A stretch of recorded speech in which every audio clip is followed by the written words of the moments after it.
While spending the weekend at a racetrack, what did we find? Another GMC Buffalo. Yes, this one is a 1974 GMC 4905A. Asked the owner, and he wanted to give us a tour because actually his bus is for sale. While it's still for sale, we'll leave the contact information in the description of the video. Once it's sold, we'll remove that contact information. So let's take a tour of the outside first. And I'm doing a voiceover because it was extremely windy. We had microphone problems. So in the first bay, we see the factory air tank and 3 new batteries, 2 start batteries and 1 for the generator. This coach is kept indoors at all times, other than when he's camping with it, so it's always in good shape. The first bay, we see lots of storage. The GMC Buffaloes are known for their storage capability. This one is no different. The next bay is the wet bay. We have a water tank on your left, that's the fresh water, and gray and black on the right. Behind the water tank, you'll see the batteries for the house batteries, and there's also the furnace and hot water heater that are there. Obviously, a bit of organization in this bay might help a little bit, getting you a little more space, but nonetheless, everything is there to enjoy camping and boondocking.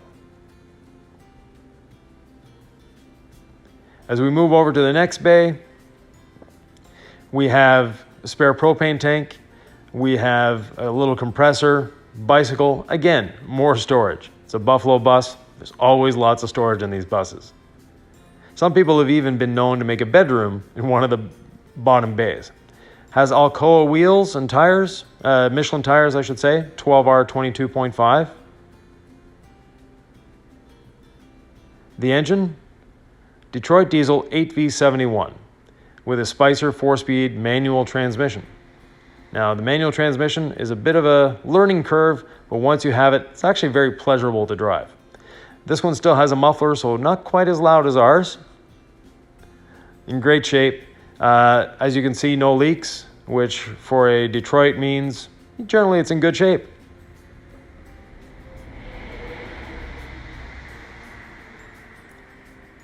And yes, this gentleman is definitely a race fan.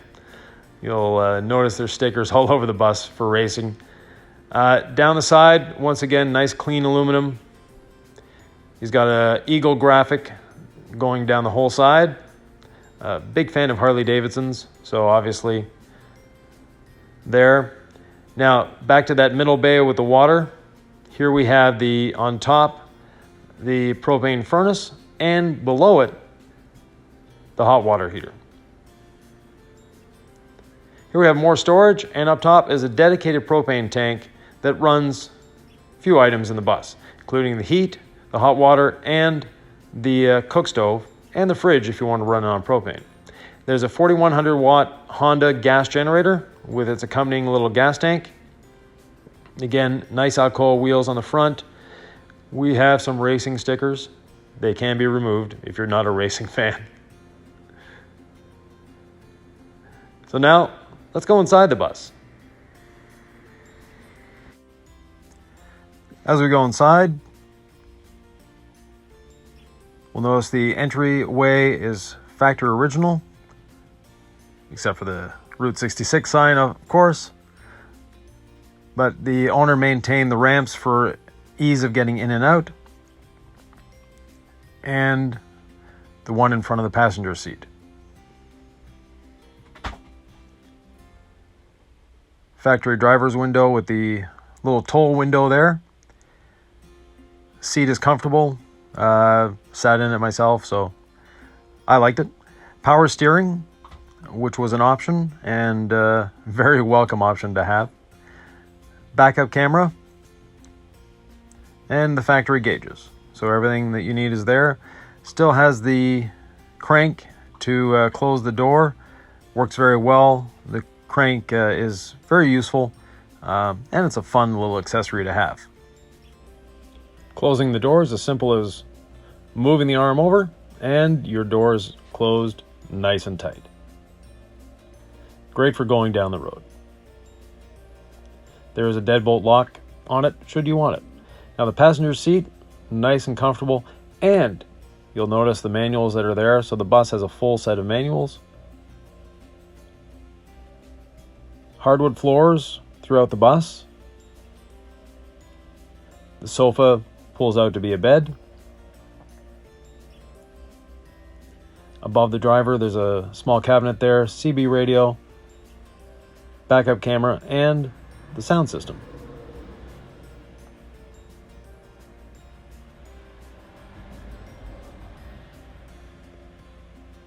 Moving back into the bus, notice the overhead cabinets, lots of storage. They're all hardwood, so nice and solid. The windows are covered with vinyl that has little holes in it, so we can see out very well, but people can't see in. Great for privacy without blocking a lot of the light.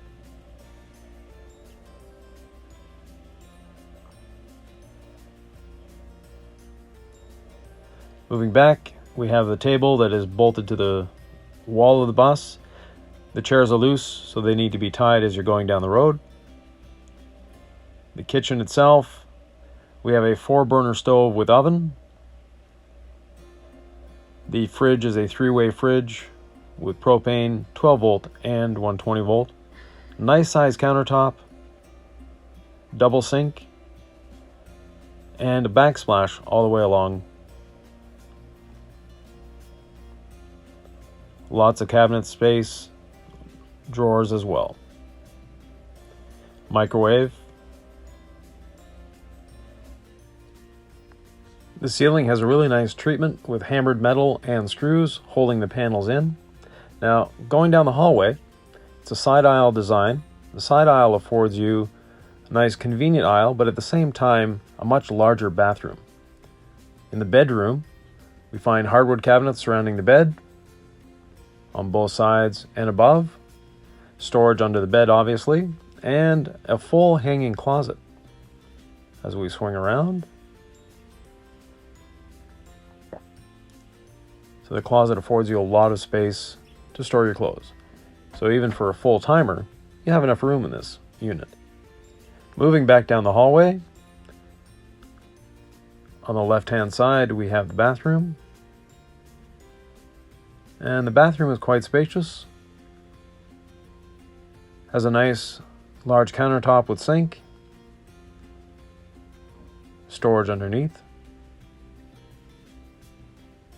There is a hanging cabinet, or a tall cabinet, sorry, with shelves in it. And if you want to take the shelves out and make a broom closet out of it, very easy to do. The shower is in the center of the bus, so giving you full height that is available in this bus for a nice shower, not hitting your head as you're taking a shower. Going back out into the hallway, looking forward in the bus,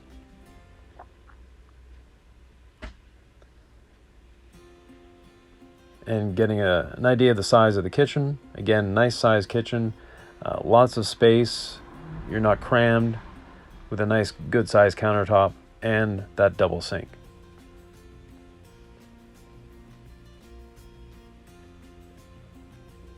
There's a heat outlet for the furnace just below the sink there. And as we move forward in the bus, again, lots of space.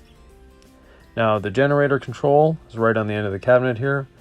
Again, Honda generator with only 671 hours. Might be a little more by the time someone buys this bus, but at the moment it's 671. Sitting in the sofa, this is your view. So you've got a nice view. Nice bus beside it too, if I do say so myself. But it gives you an idea of what you can see in this bus while you're sitting down, so you've got a nice panoramic view. Next up, we'll show you the bus starting up.